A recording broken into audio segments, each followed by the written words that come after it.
ചേച്ചി 10ന്റെ പഴയ നാണയം എടുക്കില്ല. എടുക്കും. ഓ, 10ന്റെ പഴയ നാണയമോ? മക്കളിപ്പോൾ ഇത് എടുക്കില്ല.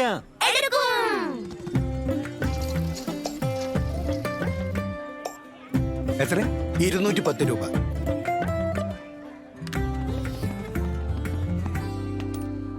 സാറേ, 10ന്റെ പഴയ നാണയം ഇപ്പോൾ എടുക്കില്ല. എടുക്കും. നാണയം നാണയം തുടരും ഉറപ്പായും. കിംവദന്തികൾ വിടൂ, ഞാൻ പറയുന്നത് കേൾക്കൂ. ഞാൻ തുടരുക തന്നെ ചെയ്യും. എന്നോടൊപ്പം 50 പൈസ, 1, 2, 5, 20 എന്നിവയുടെ പുതിയതും പഴയതുമായ നാണയങ്ങളും പ്രചാരത്തിലുണ്ടാകും. തുടരും തുടരും തുടരും തുടരും. ഇത് എടുക്കും. RBI പറയുന്നു, അറിവ് നേടൂ, ജാഗ്രത പുലർത്തൂ.